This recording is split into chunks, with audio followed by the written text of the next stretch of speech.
My dear Mr. Bennet, have you heard that Netherfield Park is let at last by a young man of large fortune named Bingley? What a fine thing for our girls. How so? How can this affect them? You must know that I am thinking of his marrying one of them. If I can only see one of my daughters happily settled at Netherfield, and the others equally married, I will have nothing else to wish for.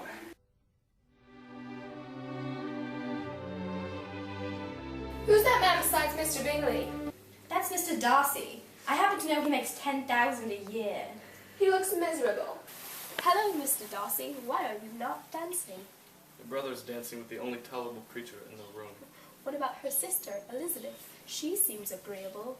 She is tolerable, but not handsome enough to tempt me. Elizabeth, I assure you, you do not lose much by not suiting Darcy's fancy. He is most disagreeable. So high and conceited he may not be adored.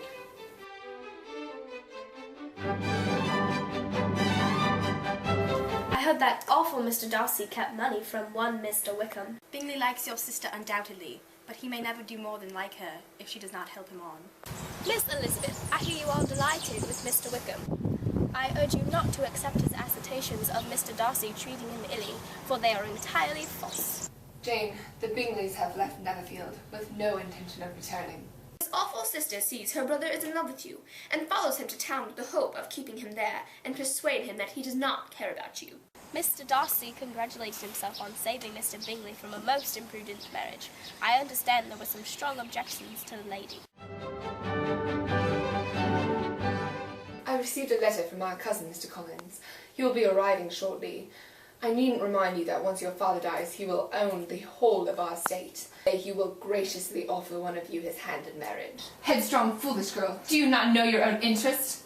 I will not marry Mr. Collins.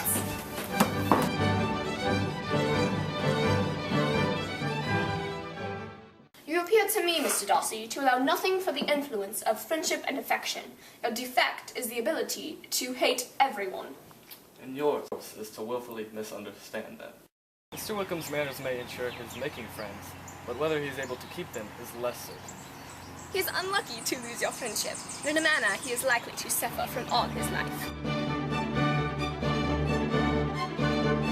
In vain I have struggled.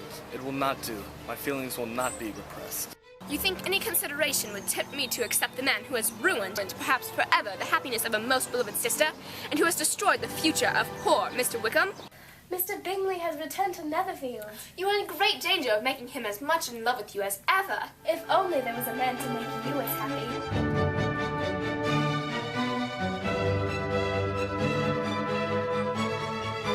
Be rightly understood. This match, which you have the presumption to aspire, can never take place. Mr. Darcy is engaged to my daughter. Why is he not to make another choice? And if I am that choice, may I not accept him?